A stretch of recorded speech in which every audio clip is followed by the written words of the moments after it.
కుంటివాడిని కుంటివాడు అంటే కోపం వస్తుంది, గుడ్డివాడిని గుడ్డివాడు అంటే కోపం వస్తుంది, నత్తివాడిని నత్తివాడు అంటే కోపం వస్తుంది. సేమ్ లైక్ దాట్ సినిమా బాగుంటే ఓకే, బాగోకపోయినా నువ్వు అలాగంటే ఎంత నిరుత్సాహపడతారు. ఆ డైరెక్టర్ అప్పుడే ఫీల్డ్లోకి వస్తారు. ఏమైనా ఎక్స్పీరియన్సా? ఆ డైరెక్టర్లు, ప్రొడ్యూసర్లు, హీరోలు, హీరోయిన్లు వాళ్ళందరూ అప్పుడే ఫస్ట్ సినిమాకే మీరు నిరుత్సాహపరిస్తే అలాగా మీరు రివ్యూలు ఇచ్చేవాళ్ళు కూడా ఆ బాగాలేని సినిమాని కూడా బాగుందని చెప్పాలి. చిన్న సినిమాకి మీ వంతు సహాయం అది, అంతేనా? చెయ్యూతనివ్వడం అంటారు. అరే ఇప్పుడు ఒలింపిక్స్కి వెళ్ళినాడు ఫస్ట్లోనే ఫెయిల్ అయిపోతే ఫెయిల్ అయిపోయినట్లేనా? కాదు కదా. అరే గుడ్ రా, keep it up, coming next బాగుంది, పరిగెట్టాలి అంటే ఆడికి నెక్స్ట్ మెడల్ వస్తుంది. మీరు ఫస్ట్లోనే నిరుత్సాహపరిచి గాలి తీసి పంపించేస్తున్నారు ఇంటికి.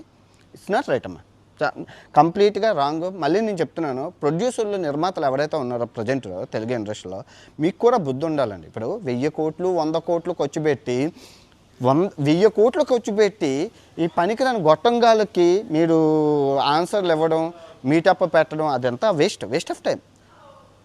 మీ సింపుల్గా చెప్తాను, 1000 కోట్లు ఖర్చు పెట్టిన వాళ్ళు జస్ట్ 10,000 రూపాయలు ఒక్క కాలు బీహార్ నుంచి వస్తారు, పని చూసుకొని వెళ్ళిపోతారు. మొగుడు చేస్తే మొండకు బుడ్డి రాదు అన్నట్లు ఒక్కరు సచ్చాడంటే మిగతా రివ్యూ గాళ్ళు అందరూ తట్టా పట్టుకొని సర్దుకొని వెళ్ళిపోతారు. వాళ్ళు ఏం 5 స్టార్ హోటల్లోని పెద్ద పెద్ద సెక్యూరిటీ, జెడ్ కేటగిరీ, సెట్ నాంబేషన్ అవ్వగలరు, రోడ్ల మీద ఉంటారు వాళ్ళు. వాళ్ళ సినిమా చూడడం, వచ్చి రివ్యూ చెప్పడం, వెళ్ళిపోవడం, అంతే. సో చెప్పుకోవడం వాళ్ళకి లేపేసినా కూడా అడిగినోడు అతిపతి ఉండదు.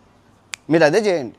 సినిమా రిలీజ్ అయ్యే ముందు బీహార్ నుంచి పిలిపించండి, వస్తారు, టక్ కసాక్ ఫసాక్, మోహన్ బాబు గారిని ఫసాక్ అయిపోయినట్లే. ఇంకా ఒక ఇప్పుడు ప్రాణం అన్నిటికన్నా ముఖ్యం, వద్దురా బాబు అని చెప్పి. ఎంత పాపం అది.